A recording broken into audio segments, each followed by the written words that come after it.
You're listening to Seminary Dropout, and I'm your host, Shane Blackshear. In cooperation with missioalliance.org, straight from my house in Austin, Texas to yours, interviews with leading Christian authors, leaders, and thinkers, because good theology should be for everyone. This is Seminary Dropout. Let's go. Hey, everybody. Welcome to the first episode of Seminary Dropout of 2018. Listen, you may know that late last year, I put out the call that we were trying to raise a goal of $100 per episode for Seminary Dropout, and that the show would resume once we reached that goal, and we've done it. And I'm so excited to announce that. We've actually surpassed that goal. And I just want to thank you. You really answered the call. I'm so honored for those of you who have given, who are new givers and who are givers in the past. It really, really means a lot to me. And so that will be an ongoing thing that we're always trying to reach, kind of a self-sustainability for Seminary Dropout. And so you can always go to supportseminarydropout.com and give, and you'll be supporting the show into the future. If you're in a place where you can't give at all, even $1 a month or anything like that, that is perfectly fine. I want you to keep listening, keep sharing, and hopefully keep learning and growing from the content of Seminary Dropout. But I just wanted to say thank you, and you're the reason that Seminary Dropout is back for 2018. Okay, here you go. My guest, Curt Thompson, is a psychiatrist in private practice in Falls Church, Virginia. He's also the founder of the Center for Being Known, a nonprofit organization that develops resources to educate and train leaders within the fields of mental health, education, business, and the church about the intersection between interpersonal neurobiology and Christian spiritual formation. Thompson is board certified by the American Board of Psychiatry in neurology, and his main focus of clinical and research interest has been an integration of psychiatry, its associated disciplines, and Christian spiritual formation. Serving as an elder at Washington Community Fellowship in Washington, D.C., his duties have included preaching, teaching, and participating in the fellowship's healing prayer ministry. He and his wife, Phyllis, a licensed clinical social worker, are the parents of 2 children and reside in Arlington, Virginia. Curt, thanks for being with me. Shane, it's a pleasure. Thank you for having me on. Well, Curt, one of the things about this podcast is that it's not always timely. And case in point, I wanted to talk with you about your book, Anatomy of the Soul, which I think was published in 2010. Is that right? Correct. Okay. Yeah. I don't know if that's a long time ago or not, as these things go, but yeah, Sure. it was 2010. Yeah, well, it's not exactly a new release, is what I'm trying to say. And in fact, you've written at least one book that I know of since then. That's correct. Right. Yeah.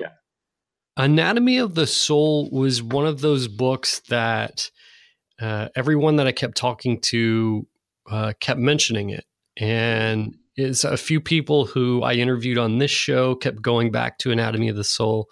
And so eventually I thought I need to check that out. And I'm so glad that I did. And it's also right up the alley of the kind of things that we really like to talk about on this show. The byline of the book is surprising connections between neuroscience and spiritual practices that can transform your life and relationships. So your business, your vocation is psychiatry. Was being a psychiatrist something you always wanted to do? You know, that's a great question, and I actually enjoy telling people this story, and I can be very brief. But the way the story goes, the short answer is no. Being a psychiatrist was not the first or seventh thing on my list of vocational aspirations. When I was in medical school, I spent the first 2 years being rather uncertain whether or not I really even wanted to be in medical school. I was not a guy who was exceptionally clear about his long-range vocational plans. And then when I was a third-year medical student, as I like to tell the story because this was my experience, I don't think that I discovered psychiatry as much as I think psychiatry found me. And I say that because I think in psychiatry, came to me a convergence of both the part of my heart that has, from the time I was young, been really curious about why we do the things we do as human beings. And I suppose that's largely because if I could get some answers to that question, I could figure out my own, wackiness and like what, mostly about figuring out like my own troubles. But combining that with the genuine intrigue that I had about neuroscience and about the way that we actually bring together, who are we as people of souls, as the biblical narrative describes, and how does that make sense in a neurophysiologic standpoint? How does that make sense in terms of us being embodied beings, and from a medical perspective, and from the perspective of like what difference does it make when we take antidepressants or when we do other things that shape who we are? And I then think a similar thing happened about now almost 15 years ago, not quite that long ago, when in my happening upon the work of my friend and colleague, Dan Siegel, who's a pioneer in this field of interpersonal neurobiology. At the time, I was about 15 years into my career as a psychiatrist and wandered into a workshop that Dan was teaching in New York. And this field of interpersonal neurobiology, I think, also was something that found me. I didn't find it, but it found me. And that has, I think, in many respects, opened portals vocationally for me to enter into that I, would never have predicted. It's been a very humbling journey and a joy-filled journey to watch God, I think, use this material to, I think, give people a refreshed, energized, renewed experience of what it means to follow Jesus. And so in all these respects, whether it's becoming a psychiatrist or wading into this field of interpersonal neurobiology, which only continues to expand and grow and be intriguing, to me, it felt very much like I've been this lost person from the time I can remember, and in just many, many sequentially different ways, God has come and found me, and not least being in the work that I've now been privileged to be able to do. And as I say to people, I don't deserve my life for 100 different reasons, and this work that I've been privileged to do is just one of a number of those reasons. Did you grow up in a Christian home in the Christian faith? I grew up in a home that was part of a small community in a small town in eastern Ohio, and I grew up in this faith community of evangelical Quakers. Okay. Now, when I say that, it's a small denomination, and so sometimes people who are familiar with evangelicalism, not so much as it now gets, as that term is used or thought about, or the imagery that it evokes, but as it would have been understood back in the 1960s and 1970s, it's still difficult somehow for some folks to kind of put together the notion that you can be a Quaker and you can be evangelical at the same time. But that indeed was my heritage, and out of that space, my experience of encountering Jesus. Really, I mean, in some respects, you're kind of immersed in this because you're going to church from the time you're born. And there's never a time that you don't know about it. But for me, I probably had some of my first serious encounters with what my spiritual director would say he believes was the Holy Spirit moving in my early teen years. But that was the community in which I was being nurtured at the time. Did you always see a close relationship between your faith and your medical profession, even before you decided that, even before, as you say, psychiatry found you? Shana, that's a great question. I think, looking back on it, I mean, I think there's a lot of stuff that just as human beings, as we go through time and space, as we like to say in our business, we understand our lives by looking through the rearview mirror and not by looking through the windshield. In the present moment, there are lots of things that are happening that I don't pretend to understand completely, but only understand more effectively in retrospect. And, the farther I go in my life, the more life you accumulate, and the more I feel like I better understand. At least that's my sense. Better understand even the earliest years, of my life. And I would say, I think I was a kid who, for whatever reason, temperamentally, and kind of growing up in the faith community that I did, that I think there probably wasn't much about life, whether it's vocation or anything else, that was not being run through my head in the light of following Jesus into whatever that topic happened to be. And this is not to make me out as some particularly deeply spiritual person from the time I was a young age.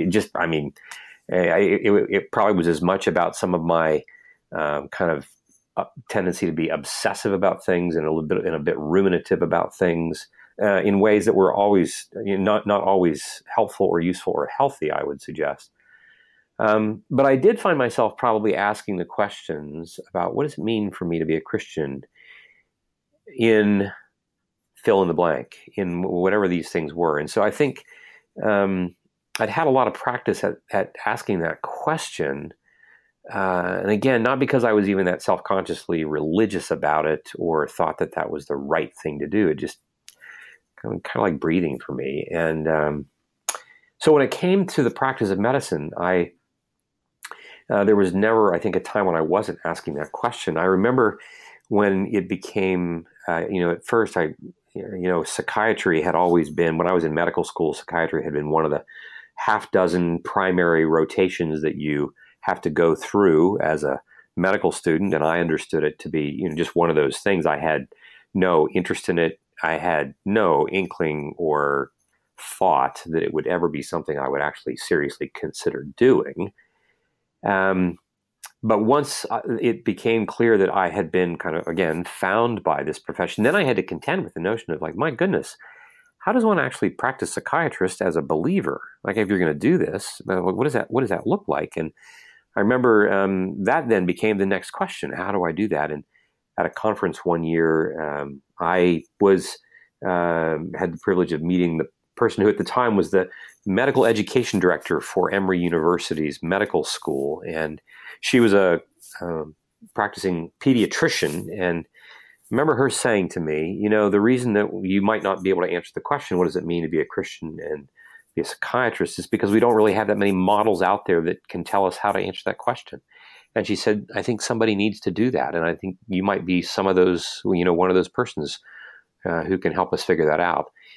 And I felt like, again, it was as God was coming to find me in a conversation that enabled me to feel comfortable and confident about wading into these waters, despite the fact that I wasn't really sure where I was going. So I think that that question, I know this is a long-winded answer to your question, but the question of at what point was I thinking about the place of spiritual formation and Jesus' presence and all those kinds of things in the practice of medicine probably was already a movement that was on the loose before I even ever got to medical school. Well, I think so many believers today, they see the connection in their faith and their vocation as being my Christianity makes me a really good whatever I am. And that seems obviously true for you, but there's a more direct relationship to faith.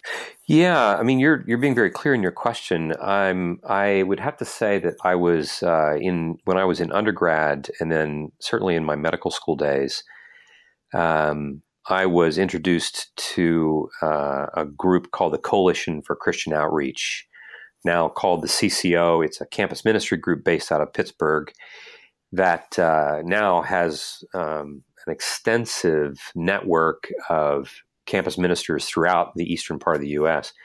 And they had been nurtured in the way of Reformed theology and nurtured in the way of really asking the serious question, what does it mean? If Jesus really is the king, if he really is, we're going to use that motif, that language, if he is the king of everything, if he's Lord over everything, what does it mean then for us to be anything vocationally?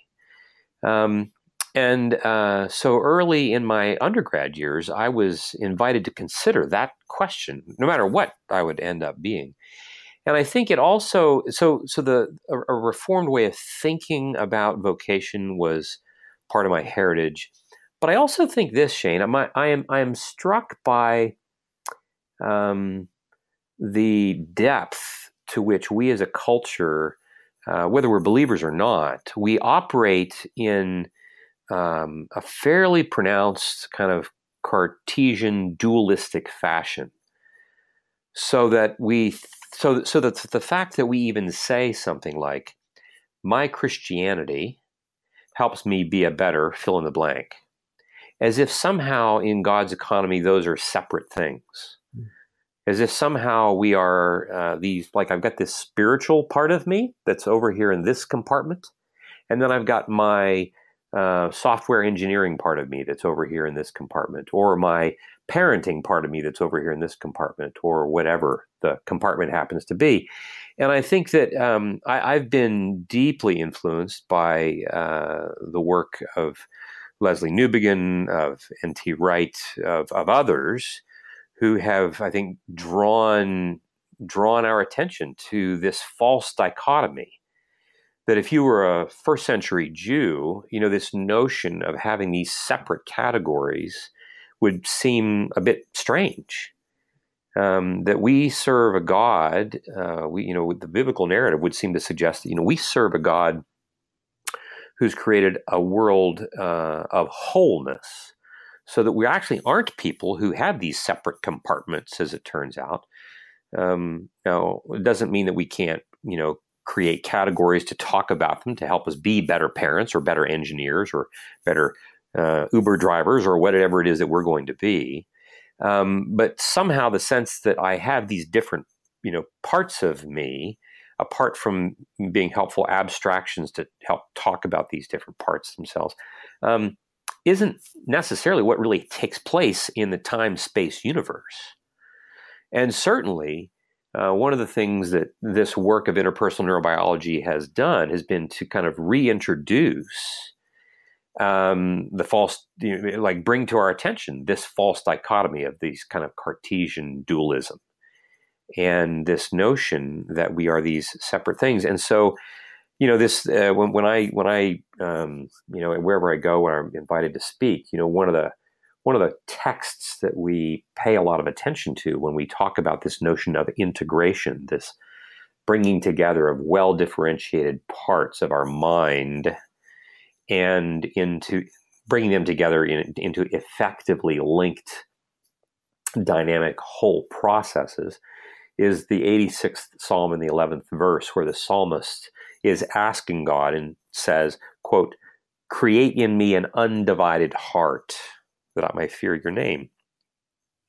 Recognizing that our heart really is made up of divided parts that potentially can be at war with each other, but not that necessarily that God is going to bring together and make us a homogeneous whole. My heart is just going to be one thing and one thing only. But that I'm going to be brought together in the things that I sense, the things that I image, the things that I feel, the things that I think, the things that I do with my body are all going to be linked together in this integrated whole, such that being a believer and being an architect, being a believer and being a chef, being a believer and being someone who, being a janitor, like these things are coming together in whole ways. So I'm not having to separate that out, such that in whatever I'm doing it under the Lord. And I think that this the work of, and interestingly enough, the neuroscience itself and the research on attachment processes, for example, I think are really helping to reintroduce us to this biblical notion of wholeness, over and against this rather Cartesian dualism that has created so much fragmentation in the way we live our lives. One of the negative things about Christianity in the last, 100 years or so in America is that there is a real thread of anti-intellectualism. And I wonder if you felt, as a Christian growing up, if you felt encouraged or discouraged to pursue something in the sciences. It's a great question. Again, you're full of great questions. You must practice this a lot. It's interesting. My experience was that I think I had the privilege of being around people, especially I remember the pastor who was the pastor of our church in my developmental years between, while I was in elementary, middle, and high school. I think of a handful of professors that I had in my small, Quaker undergraduate experience. I think of a couple of my friends in particular, one of my best friends in the world, who's now a professor of philosophy at the King's University in Edmonton. His name is Jeff Dudiak. I was surrounded by people who just naturally asked questions and took science seriously. And there wasn't a lot of conversation in which, the question was ever, asked, well, is this okay to do? I mean, we just did it. It was kind of understood in my experience that God is the creator of things, is the creator of things that we can explore and measure. And in fact, Newbegin himself again points out rightly that the whole notion of Western science stands on the shoulders, largely the Cappadocian fathers, those early church fathers and mothers who were responsible for the development of the doctrine of the Trinity. So, when we actually look at the history of Western science, we see that it would be very unlikely that we would even have it if it weren't for Christian faith, if it weren't for the experience of people who believed in a God who had created a universe that was fairly orderly and therefore able to be measured. Something actually that most people at the time of the early first millennium didn't really believe. The world seemed to be very, very chaotic, very unpredictable. The gods, you never knew what their temperament was going to be like. And so this was some of what, some of the soup in which I was basting as I grew up. Now, I would say, I had encounters with some family members who, for instance, especially when I was starting to venture into the field of, showing interest in the field of psychology and in psychiatry in particular, I had some folks who were a little more worried because, oddly enough, even though I had, there were folks, and this was not particularly in my academic experience, but just family members who were quite comfortable with the notion of the hard sciences and the God of the Bible. The notion of psychiatry could make people a little more nervous because, quite frankly, the history of psychiatry, the history of psychology was, largely associated with people who went out of their way to try to take God out of that equation. When you're talking about Freud, when you're talking about others who were fairly robust in their pronouncement of God just being a construct of somebody else's mental activity, we understand why people would be nervous about those kinds of things. And frankly, I think that played into some of my own personal reticence about this. I think it wasn't until I started to encounter real human beings, real people in the medical field, in the field of psychology, who were deeply committed to Jesus and had already begun that process of asking really good questions about what does it mean to be in this particular field of science as we follow Jesus. that enabled me to feel increasingly comfortable doing that. And some of that, again, in my nervousness was some of it is about interactions with family members. Some of it is about my own personal makeup, where I worry that if I don't know absolutely everything there is to know and make sure that I'm never going to be wrong, then I get anxious. And to this day, that can still play a role for me. What's interesting about your question for me as well is that I am well aware of the depth and breadth of the phenomenon that you're bringing to light. This notion that in many circles of faith, of Christian faith, there's been this nervousness, there's been this distress, this discomfort with the bringing together of faith and science, and how do we do that? I think what's been so striking for me is that I feel like I've been a bit of an outsider hearing about that phenomenon, because that has not been my personal journey. And so I think of the work of the folks at BioLogos, who have done just such phenomenal work at helping people become increasingly confident, not just comfortable, but confident about this notion of what it means to come together, bringing our scientific inquiries into the world of faith and vice versa, making them, as I've said, a kind of dichotomized world, I think has been really, really wonderful. And I think the other thing that I've found is that the interpersonal neurobiology itself, Shane, has, for many people that I've encountered, been something that has really brought a lot of freedom to people who have these deep, maybe not insecure, but these deep questions and distresses around what have been, said to them, or these deep inconsistencies and incongruencies.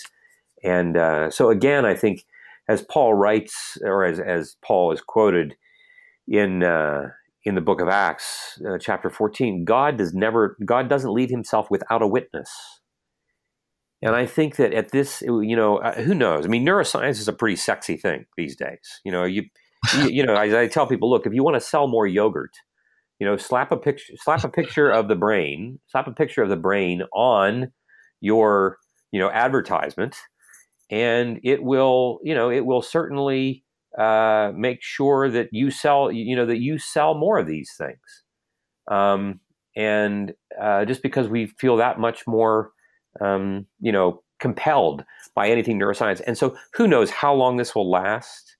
In 10 years, it might not be nearly as impressive to people, but I would say that for such a time as this, where people are paying more attention to the significance of neuroscience and attachment research, this is exactly where God is going to move and use the very things he has created, use the very science that emerges out of his creation to bring people into this story that he longs for people to join in. You talk a lot in Anatomy of the Soul about concepts of faith and certainty. And I think that there's a real big connection to the things that you were just talking about, because a lot of Christians have this belief that's really a belief in certainty rather than a belief in Christ. And also a belief that if they doubt, if they let go of that certainty, that they might lose their salvation. And in turn, what that does is it seems to make Christians avoid things that might cause doubt, things like neuroscience or psychiatry. And it kind of seems like there's a vicious cycle there. Right. Well, I think you're right. I think there is a vicious cycle there. And, I am the chief among sinners. I mean, I would be the first to admit that whole notion of being made anxious around not being certain about things was a major driving force in my early developmental years. And as I mentioned earlier, to this day, there are moments when it still, it can reach up and tag me. But one thing I think I've become, I can say I have become persuaded of, is that, we use those words like certainty as if there is such a thing. And this is the beautiful thing about this. Again, one of the beautiful things about neuroscience in the second book that I wrote on shame. What I think we come to discover is that nervousness about not being certain is all about shame. I don't just simply worry that I won't be certain. No, my fear about that has to do with what I imagine the consequences of that to be. That if I'm not certain, if I'm wrong potentially, the consequence of that is that I'm going to be made to make sure that I know that I'm wrong. And that's all about being judged, being criticized, being pushed to the outside of the in-group.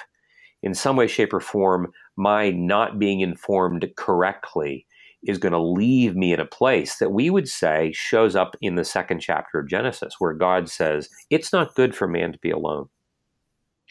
And that then is put on full display in Genesis chapter 3, this notion of how shame just creates this cascade of increasing distance and aloneness.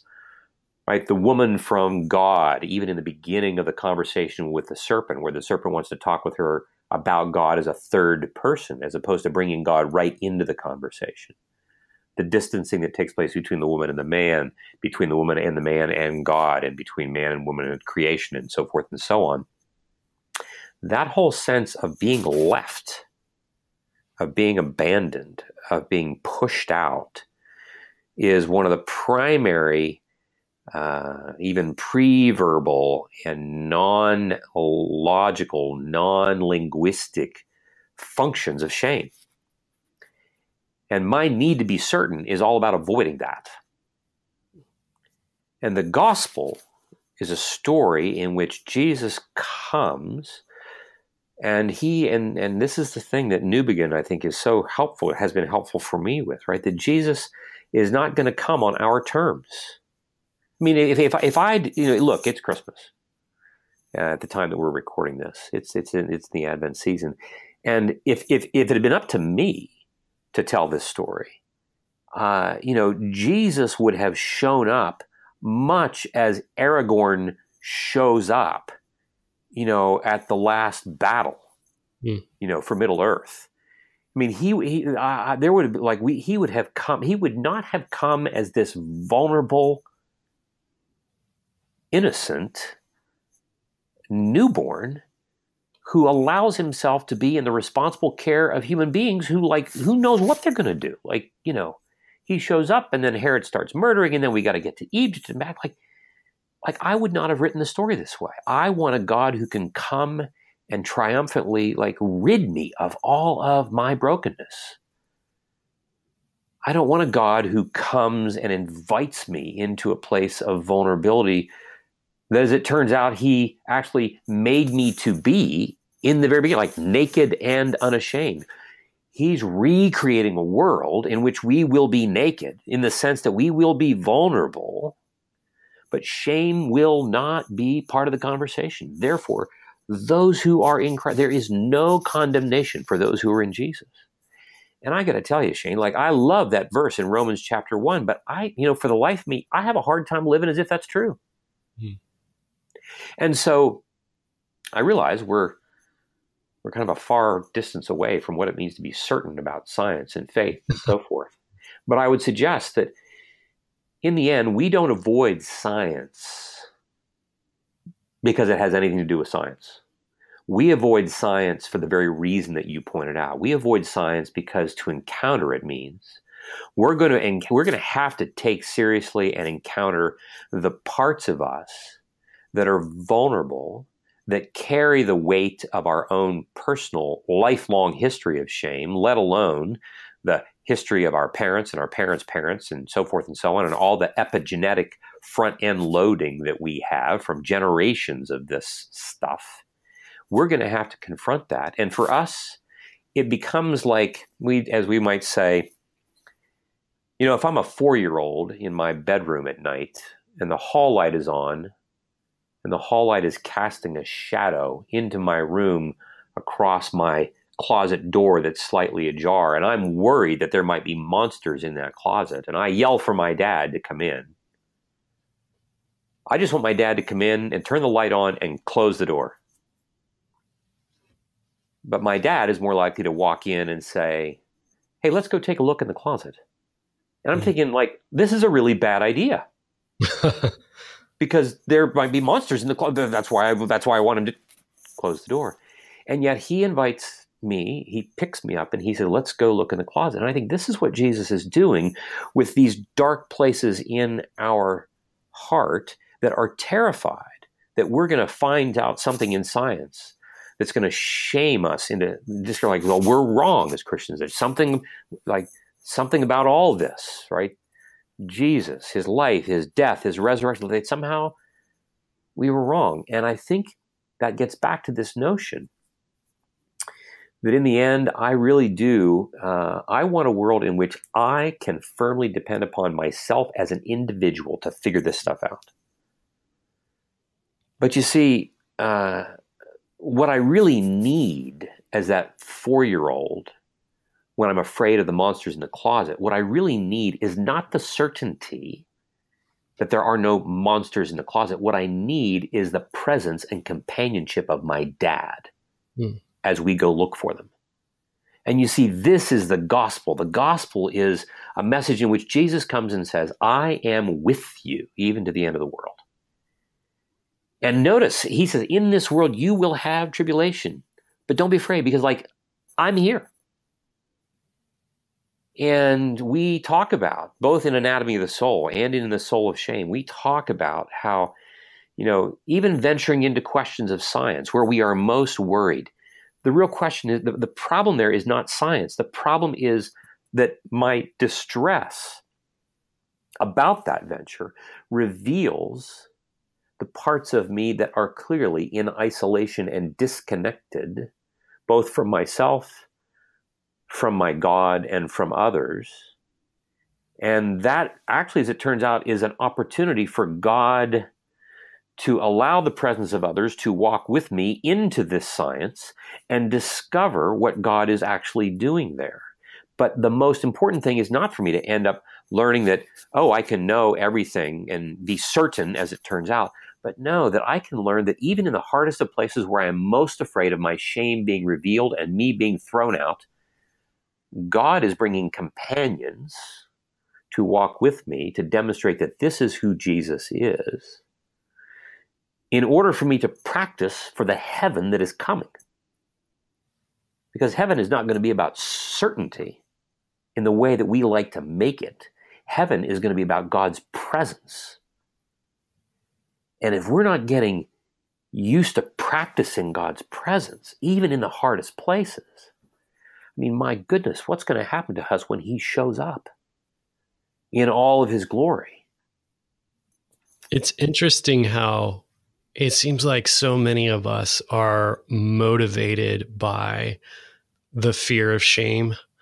And even in the little things, I was thinking the other day about how when I was in undergrad and in seminary and preparing for what I thought would be work in the church, people would often tell stories to teach us, to show a point.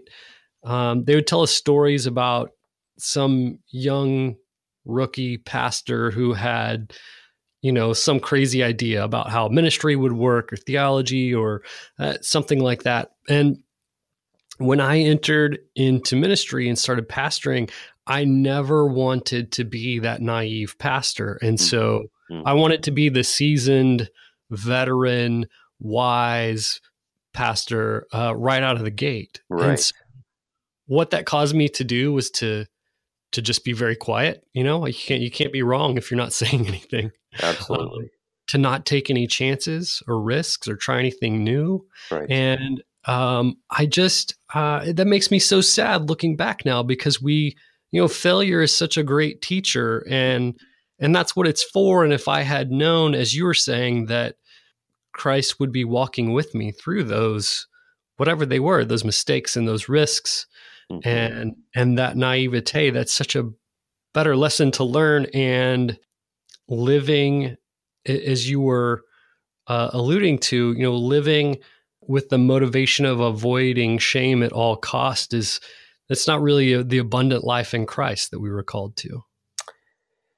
Yeah, I mean, Shane, I couldn't have said it any better than what you just have. I think that the first thing you said that I think is really important is to recognize that, shame shows up most powerfully and most effectively because it shows up in micro moments, moment to moment to moment throughout the course of the day. When I'm training people about this, we talk about how most of shame's content in our life does not take place for most of us in large dramatic events. Mm.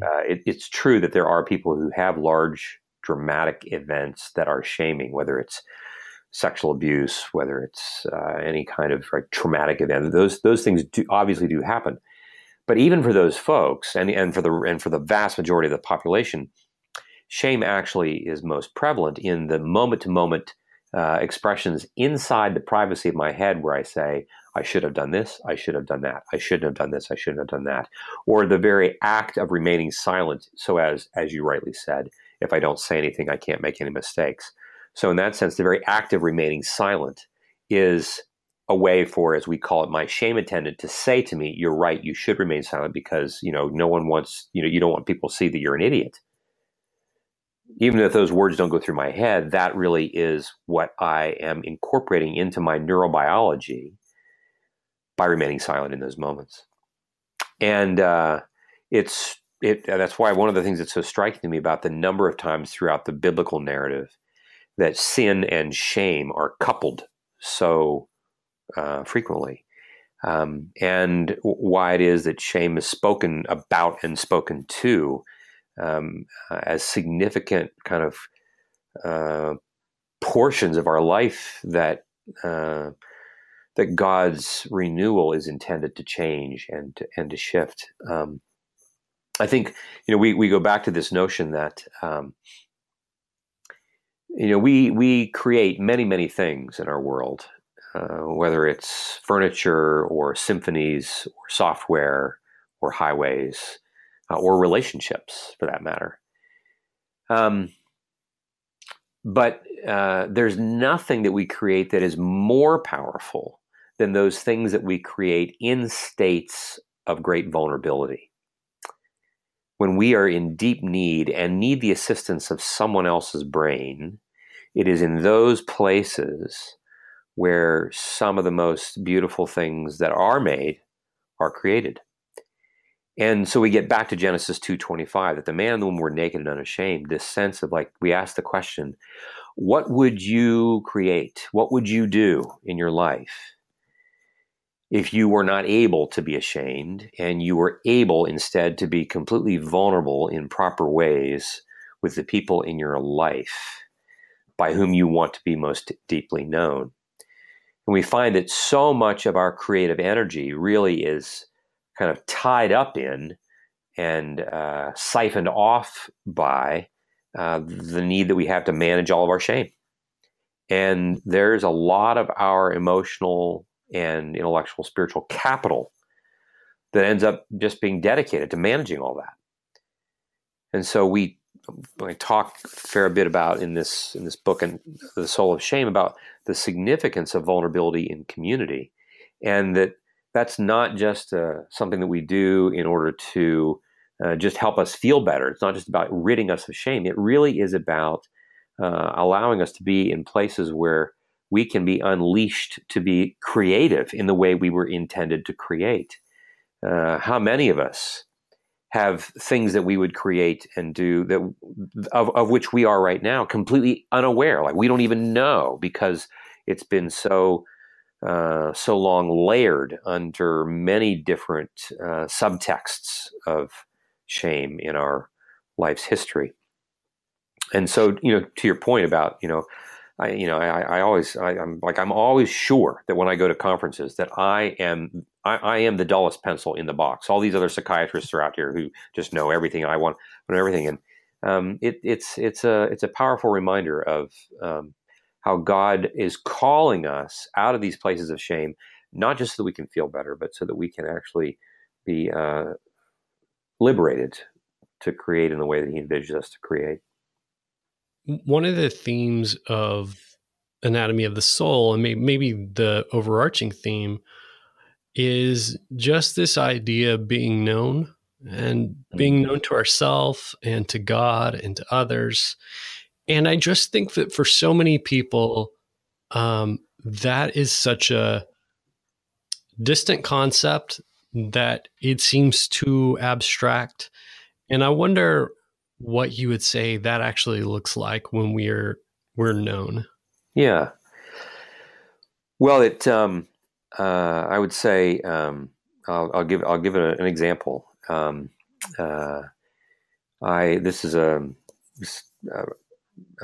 patient of mine who I've been working with. Who, when I first, the very first conversation I had, this person who's in their, they're middle-aged adults. And came to see me because there were some, for all of the effectiveness of their life, if you were to look at their work, if you were to look at their family life, look at a lot of different things, everything was firing on all 8 pistons. Everything's working really well, but this person carries this undercurrent of anxiety that they couldn't really explain, couldn't get around. And this person themselves would look at their life and say, like, I've got nothing to be anxious about. So in the course of our time, standard psychiatric evaluation, the first time you meet a patient, you ask some questions about their developmental history. And one of the questions I asked was, well, tell me about what life was like growing up in your house. And he said to me, I grew up in a really loving Christian home, and I had 2 really loving Christian parents. And then I asked the next question, which of course is not one that we typically ask at cocktail parties, and that is, who was in charge of discipline in your house? As I tell people, we sometimes can have conversations with people about most things, but asking somebody in common conversation, well, who was in charge of discipline in your house, isn't a question that we ask most people just at our parties. And he paused and thought about that, and he said, well, as it turns out, I guess my mom was in charge of it. And why was that? He said, well, I guess my dad had he had a bit of a temper. And then he went on to say, as it turns out, he was actually rather brutal. Now,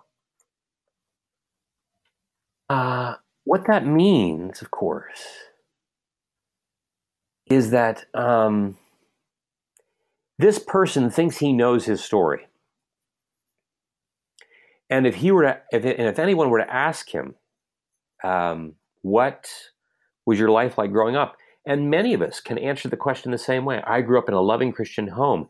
And how is it that he's told his story over many decades in such a way that that is the truth of his story, until someone starts to ask him a different set of questions? And you see, this is an example of something that is different between knowing things, right? My patient believes that he knows something to be true about his life.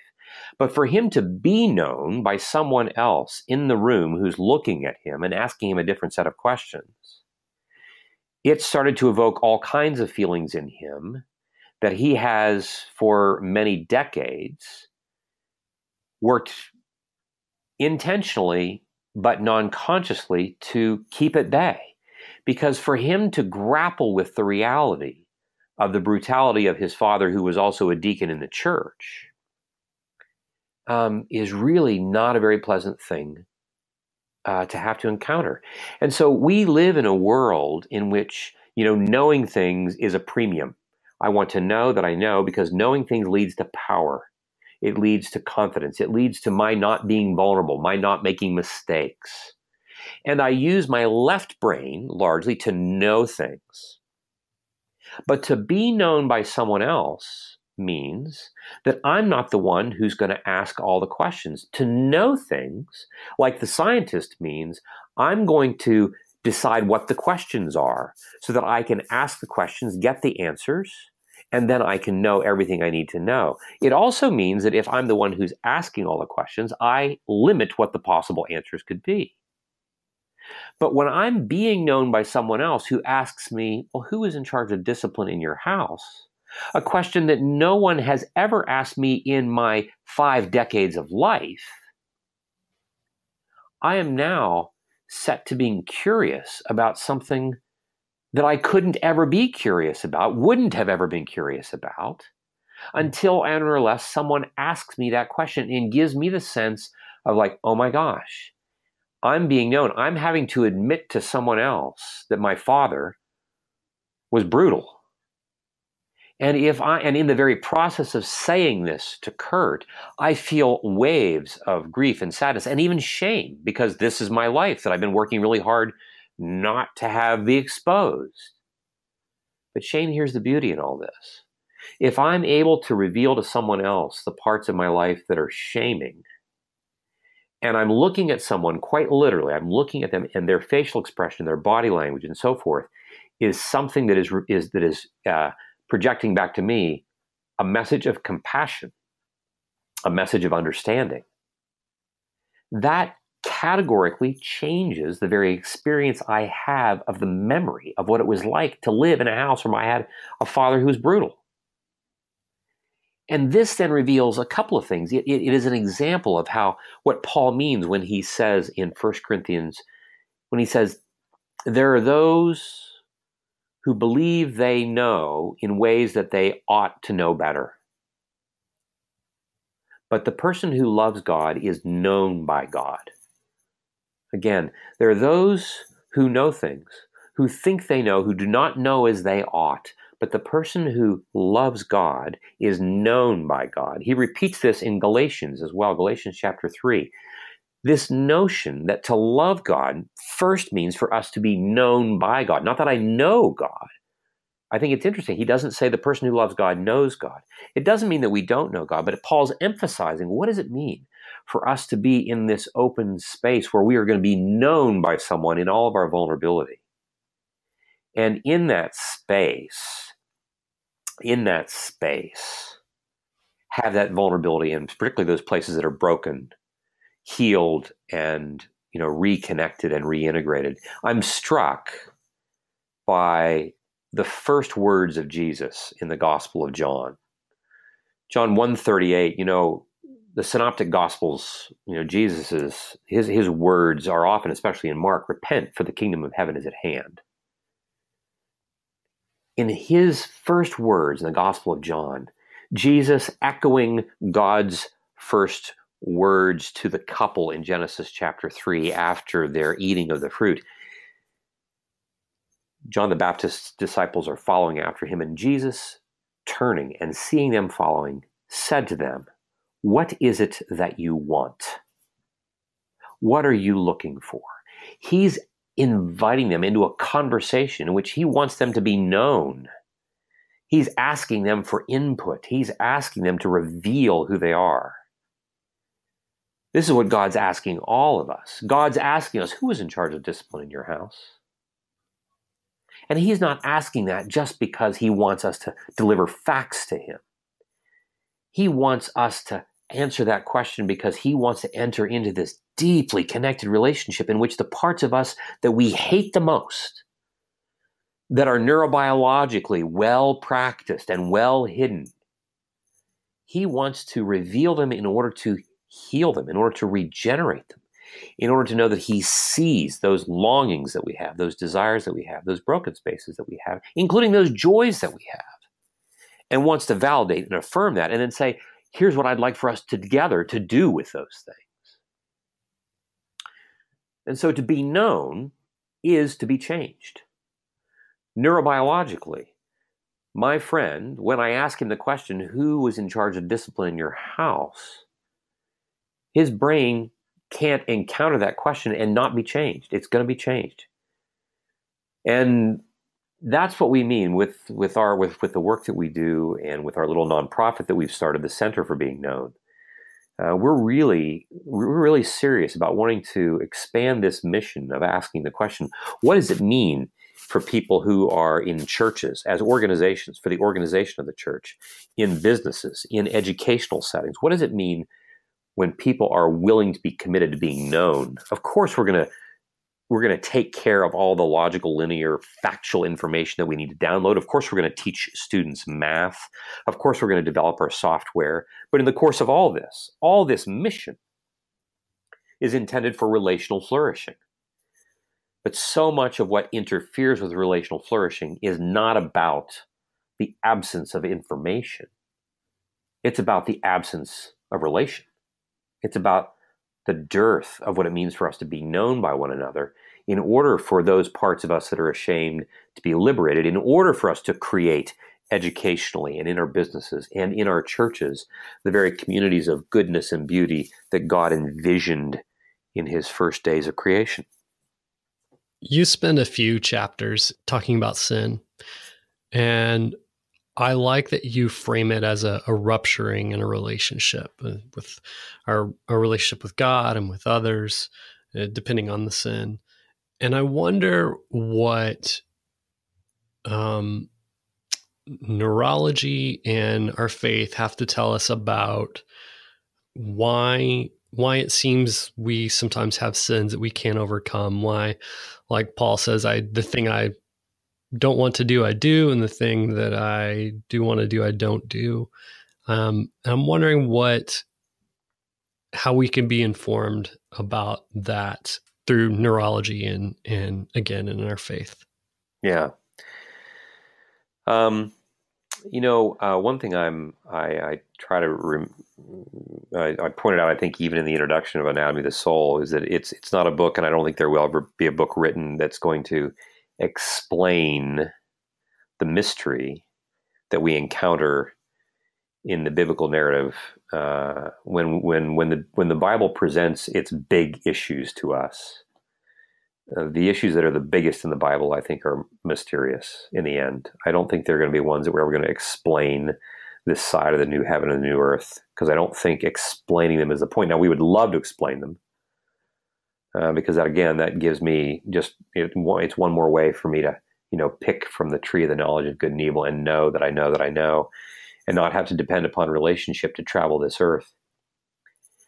But just because I think we can't fully explain those things, explain sin through the lens of neurobiology, I don't think doesn't mean that that neurobiology isn't helpful in giving us a better view and giving us some ways to effectively address it. And by address, I mean to engage and encounter what we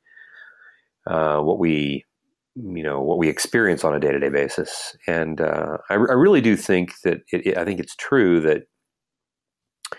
that sin, it seems, when I say it's true, I mean, I'm persuaded that sin is primarily a turning away from relationship rather than turning toward relationship in the face of distressing emotional states.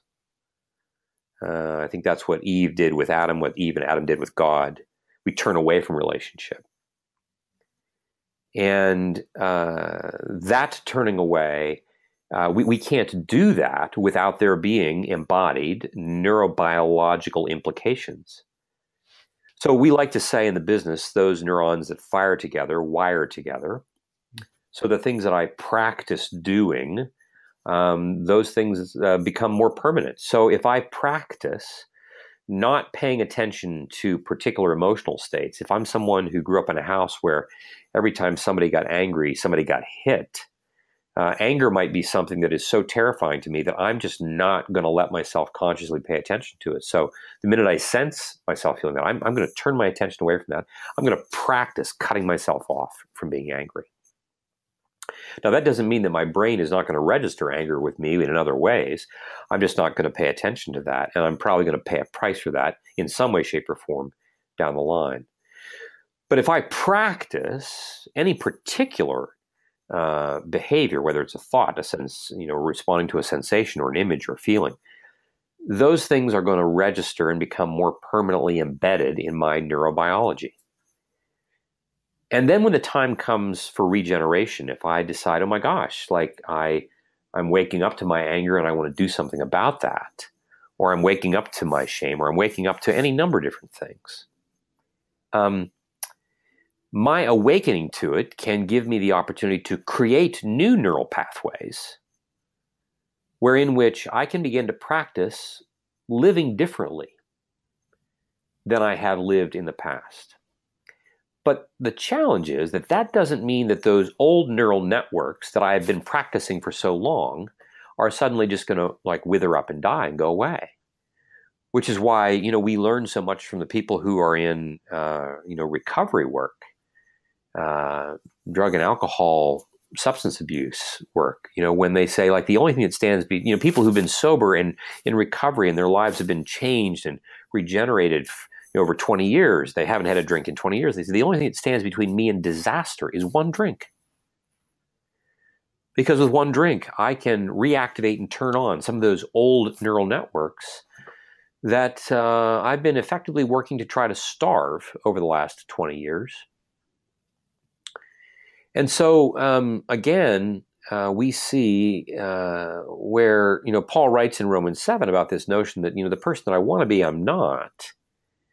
I think that, I think we have to be, careful about how we use that scripture, because I think as a number of folks have pointed out, what Paul's talking about there is the person who's not necessarily been, immersed in Jesus. There's some conversation and debate about that, but I mean, I think many people would say that what Paul's talking about is the person who's really not living in Jesus. Like these are the things that we wrestle with, like the person I want to be, I'm just not. And neurobiology has some things to say to us about this. And even after we come to Jesus, even Paul was able to say that, there are moments when I want to despair. I don't, but I want to despair. Well, goodness, you'd think that if Paul was wholly regenerated on his road to Damascus, you'd think that despair would never have been something he encountered after that. You'd think that, he would only ever feel joy. But that's not the case. You would think that if Jesus himself were what we often want him to be, that he wouldn't need on the cross to ask God to forgive those, for they don't know what they're doing. Why doesn't Jesus just say out loud, to all of you who have hung me here, I forgive you, for you don't know what you're doing? Mm. Why is it that Jesus asks for help? Why is it that Jesus in the Garden of Gethsemane asks for help? Why is Jesus so quick to receive Magdalene's offering of the ointment before his crucifixion?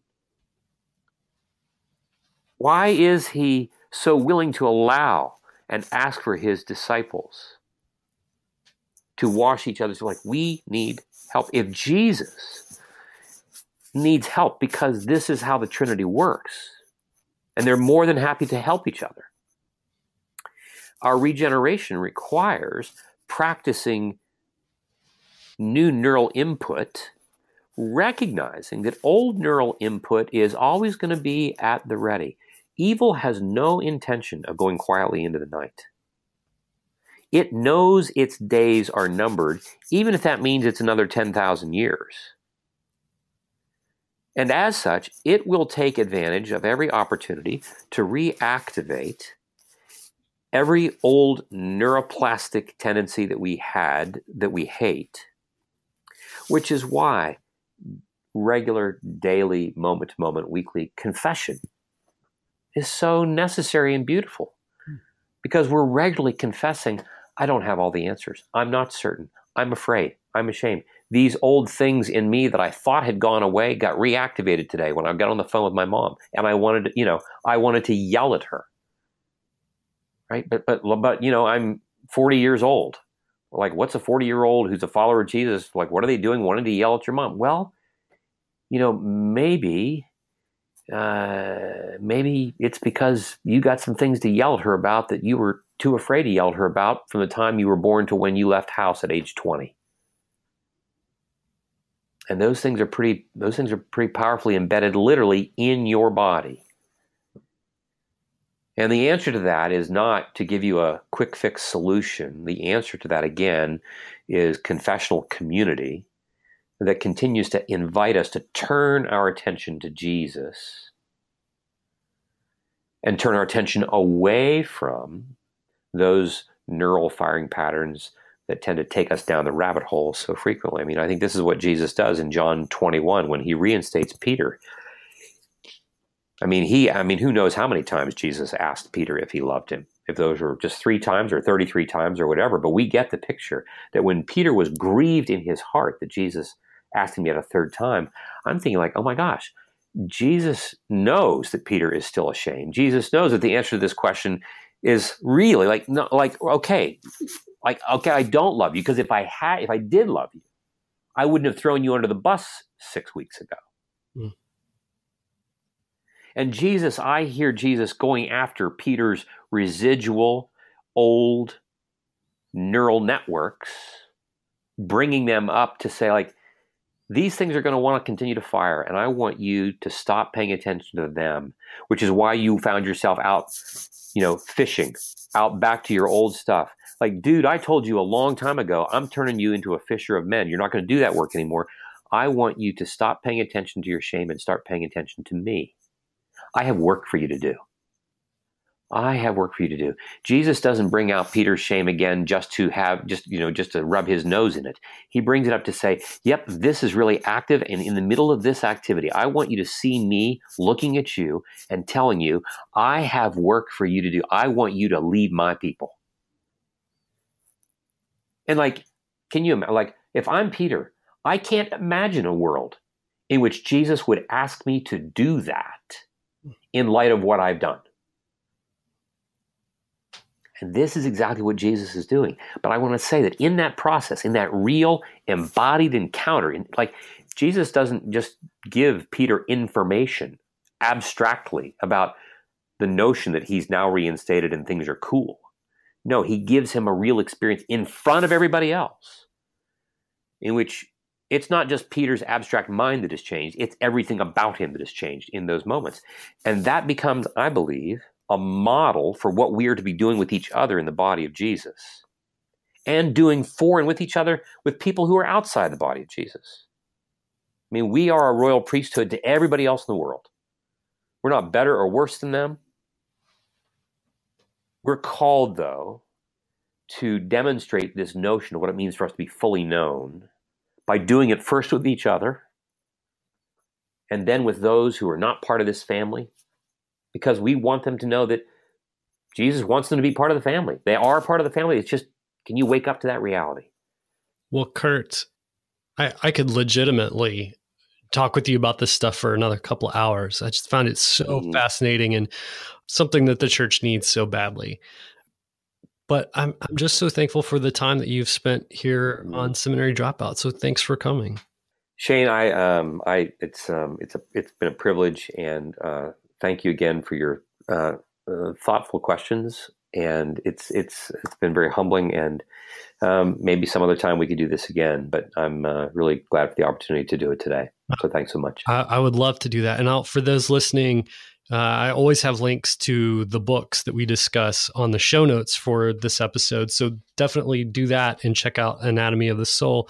And I'm also going to put a link to, Curt, your nonprofit, Center for Being Known. Mm-hmm. I've been on your email list for a while, and I just think it's really important for people to find those resources. So for those listening, check out the Center for Being Known, and I'll put a link to that on the show notes.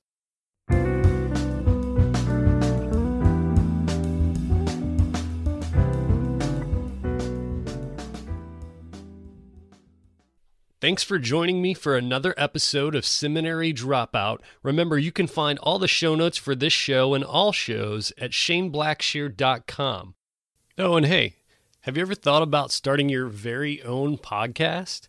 I bet you have. And I think you should do it. In fact, I've created a course just for you to teach you everything that I've learned over the last couple of years producing Seminary Dropout. So if you're interested in podcasting and want to learn how, go check out my course. You can go there by typing in podcastingforeveryone.org. And you can get a special discount by typing in the discount code Seminary Dropout, all one word. That'll give you 25% off. So go check it out. If you have any questions, let me know. Okay. Thanks to those that left ratings and reviews on iTunes this week. Remember, that keeps the show front and center. Also, remember, you can find me on Twitter at at Beard on a Bike. That's at Beard on a Bike. Also, I'm on Facebook, facebook.com/Shane Blackshear123. And remember that Seminary Dropout is listener supported. You can visit supportseminarydropout.com and press Become a Patron. Remember, this music you're listening to right now is by D.L. Rossi. You can find him online on iTunes and at dlrossi.com. All right, thanks again for joining me for another episode of Seminary Dropout. Stay tuned for next week's episode. Love you. Take care.